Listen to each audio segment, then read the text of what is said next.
Bismillahirrahmanirrahim. Nun. Allah Subhanahu wa taala menjelaskan tentang satu kaum dari keturunan Iram yang sampai kepada Nuh alaihi salatu wassalam, di mana kaum ini Allah tidak pernah ciptakan sebelumnya. Bagaimana kekuatannya, kehebatannya, belum pernah Allah ciptakan kecuali kaum ini saja. Dan itu tadi dikutip oleh imam kita dalam salat subuh, alam tara kaifa fa'ala rabbuka bi'ad irama dhatil imad allati lam yukhlaq mithluha fil bilad. Bagaimana Allah Subhanahu wa taala telah melakukan ataupun berbuat sesuatu kepada kaum Ad, di mana Ad adalah keturunan Iram,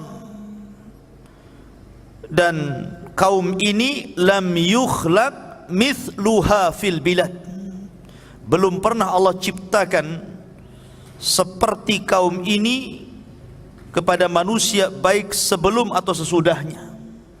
Luar biasa Allah berikan kekuatan kepada mereka.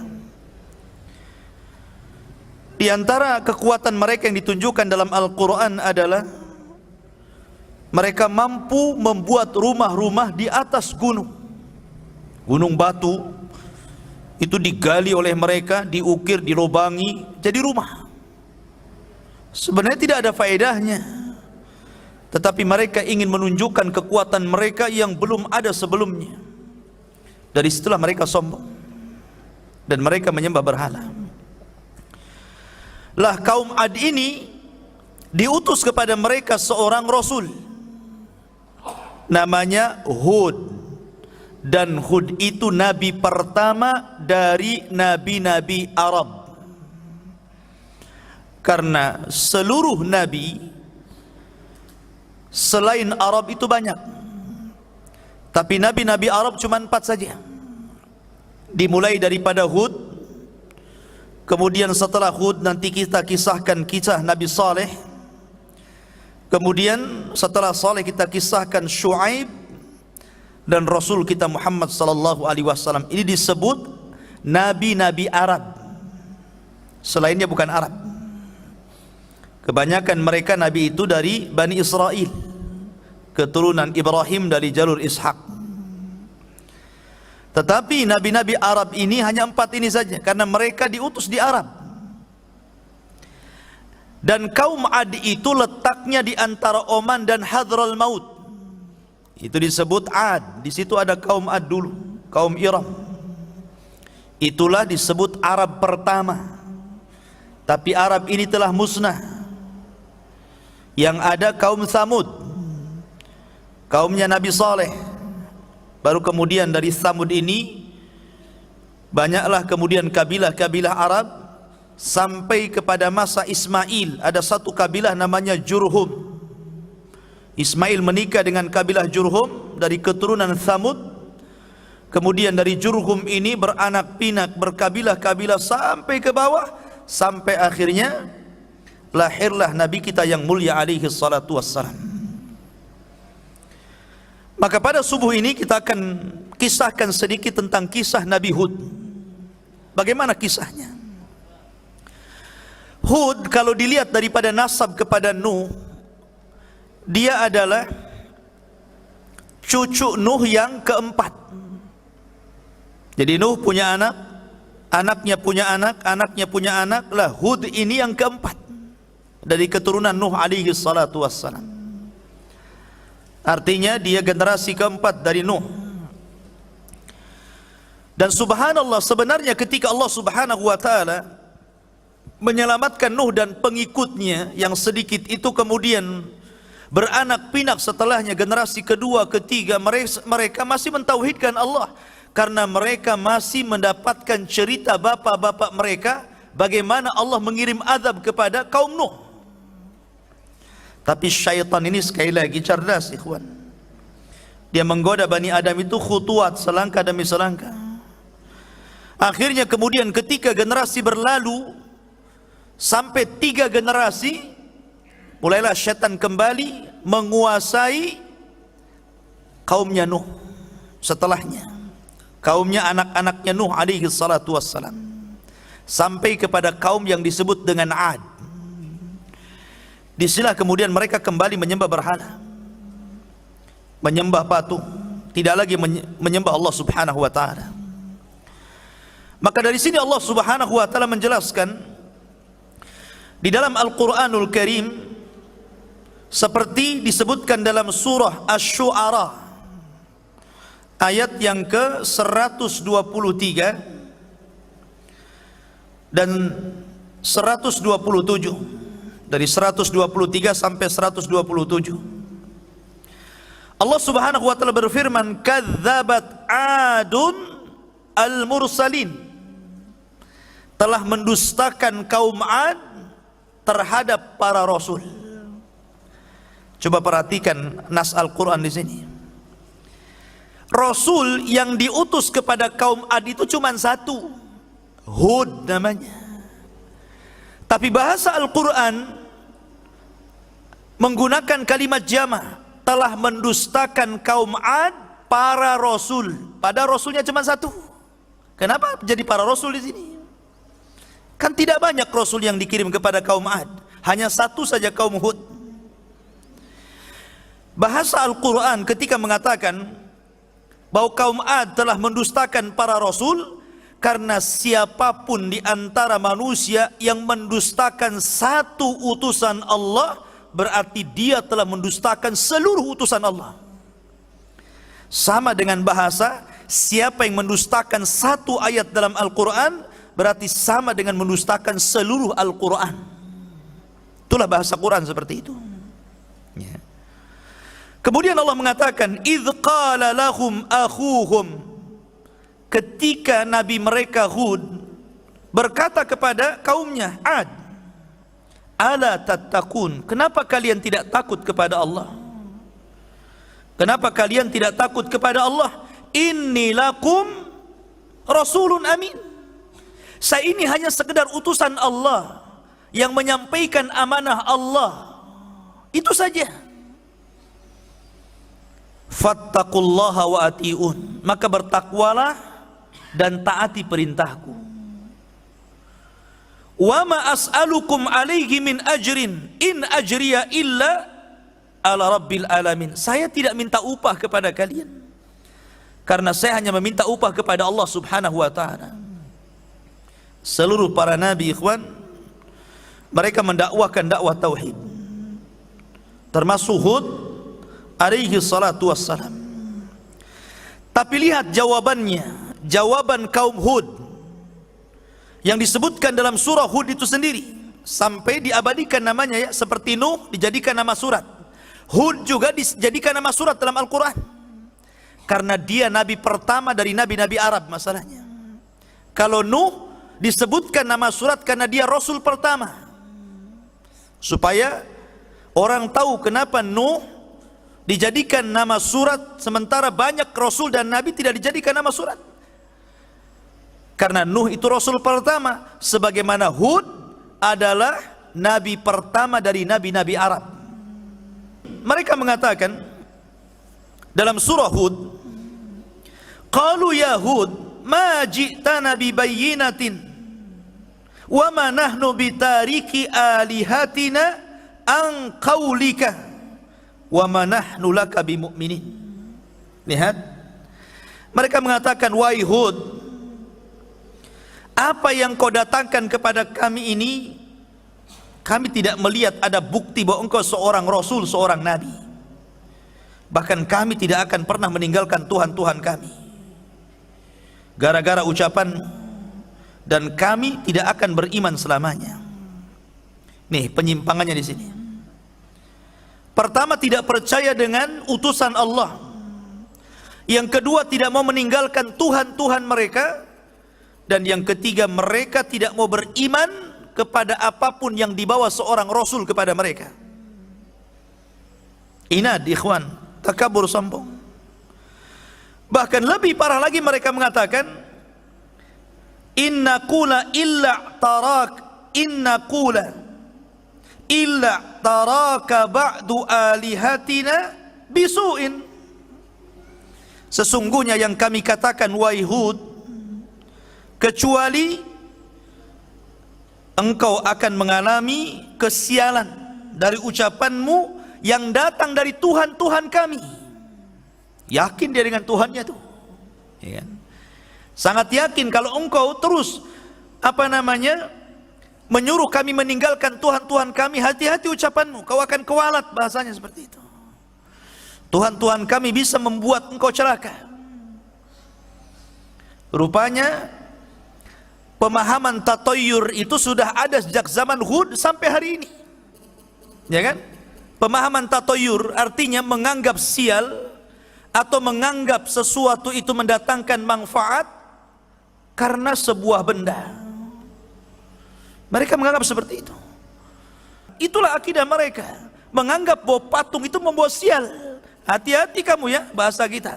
Jangan coba-coba mencela Tuhan kami, nanti Tuhan kami akan menimpakan keburukan kepada Anda. Tetapi apa jawaban Nabi Hud?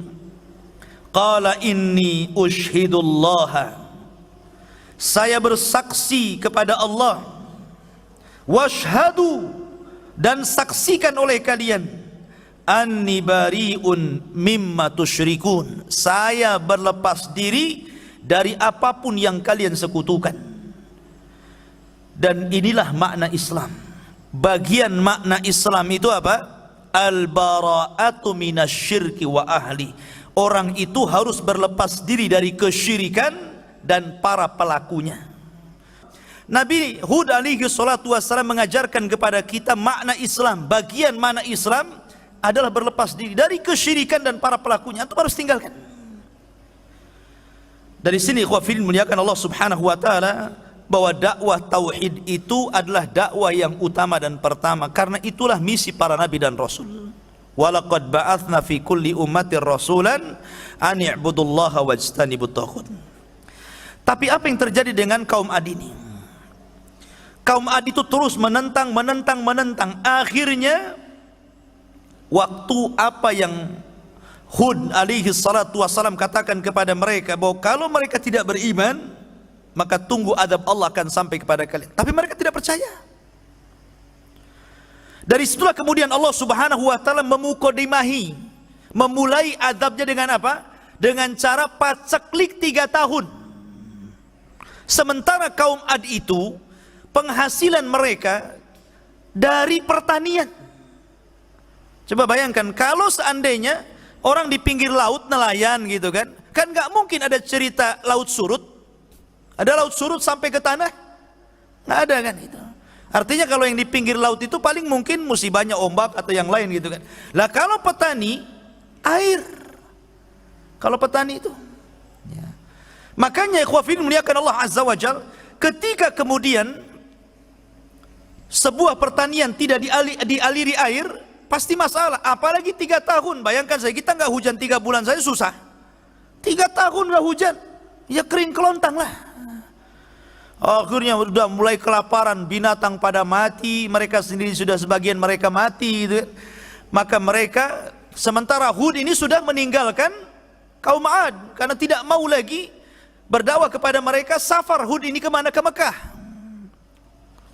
Ya, karena dia di Hadral Maut. Ad itu antara Hadral Maut dan Oman. Dan sekarang satu-satunya jalur yang paling aman di Yaman itu lewat Oman. Karena Son'a sudah dikuasai orang-orang Houthi, orang-orang Syiah. Jadi kalau orang ke Yaman lewat jalur Oman. Makanya orang-orang Hadral Maut dekat ke Oman. Nah disitulah kaum Ad. Lah Hud sudah pergi tuh, ketika azab Allah mau datang, Hud pergi membawa kaumnya yang beriman kemana? Ke Mekah. Dan tinggal di Mekah. Lah setelah 3 tahun paceklik, mereka akhirnya kelaparan. Maka 7 orang yang dianggap paling baik dari kaumnya ini berusaha untuk datang ke Mekah. Karena di Mekah itu bagi mereka ada berhala-berhala yang sangat mulia, lebih mulia dibandingkan berhala yang mereka sembah di Yaman. Ya, bayangkan. Jadi ada kelasnya juga berhala itu. Ada kelas 1, kelas 2 gitu kan. Berangkat mereka sampai di Mekah, kemudian mereka meminta kepada patung-patung yang ada di sana supaya dihilangkan musibah yang ditimpakan kepada mereka. Ketika mereka meminta kepada berhala-berhala mereka, disinilah ada suara dari langit. Seolah-olah suara itu mengijabah doa mereka. Suara itu mengatakan, apa yang kalian kehendaki? Maka mereka mengatakan, kami ingin hujan. Kemudian ditawarkan, baik, kami akan kirim awan yang berbagai macam warna. Ada warna putih, ada warna hitam, ada warna kuning, ada warna merah. Mau yang mana kalian? Maka mereka mengatakan, kami ingin awan yang berwarna hitam. Alasannya, kalau awan berwarna hitam itu lebih banyak kandungan hujannya. Akhirnya kemudian dikirim, ya sudah, kalian pergi ke Yaman, nanti awan ini akan kukirim kepada kalian. Oh, senang mereka, senang. Sampai di Yaman, di Ad, mereka kemudian memberitahu bahwa berhala-berhalanya akan mengabulkan permintaan mereka. Datanglah awan, jalan tuh, semua orang keluar. Coba bayangkan, semua orang keluar. Mereka tidak tahu bahwa awan hitam itu dikirim oleh Allah untuk mengadab mereka. Mereka sangka awan itu untuk membawa berkah. Keluar semuanya. Tapi ada seorang wanita tua yang paham, ini gelagatnya beda ini. Ini bukan hujan nampaknya. Akhirnya Allah subhanahu wa ta'ala betul-betul kirimkan azabnya. Rupanya awan itu membawa angin. Angin yang sangat dahsyat sekali dan pekikan yang luar biasa. Sampai-sampai Allah mengatakan sorsor. Sorsor itu angin, di dalamnya ada pekikan yang bisa memutuskan gendang telinga manusia. Jadi dikirim angin yang sangat dingin sekali masuk ke dalam badan, kemudian telinganya hancur. Itu permulaan tuh. Kemudian setelah itu mereka diangkat oleh angin ke langit, nggak turun-turun. Sab'a layalin wa thamaniyata ayyam. Berapa hari di langit itu? Sab'a layal, 7 hari ngapung di langit. Dan 8 hari, 7 malam, 8 hari diputar-putar sama angin di langit itu. Coba bayangkan tuh, diangkat, tidak ada satu jiwa pun, anak-anak, orang tua, laki-laki, ngapung semua ke atas.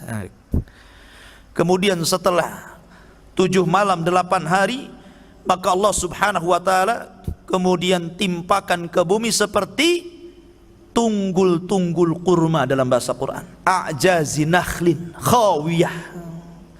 Seperti tunggul kurma. Antum kalau pohon kelapa itu ya dijatuhkan dan jatuhnya lurus, nancap di bumi itu. Ini kepala di bawah, kaki di atas. Kemudian dilesatkan dari langit dan nancap tuh kepalanya di situ. Jadi paku. Lihat ngeri ini adabnya kaum Ad ini. Dan tidak disisakan satu jiwa pun. Makanya Nabi SAW ketika mengisyaratkan orang-orang Khawarij, apa kata Rasul?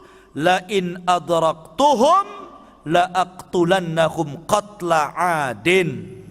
Kalau kudapati mereka orang-orang Khawarij, maka kumusnahkan sebagaimana Allah musnahkan kaum Ad. Tidak ada satu jiwa yang disisakan Allah. Hud, ya kan? Maka Hud kemudian selamat dari adab, kemudian diselamatkan kaumnya, dan begitulah Allah subhanahu wa ta'ala mengakhiri akibat orang-orang yang kufur dan akibat orang-orang yang beriman. Alhamdulillahi rabbil alamin.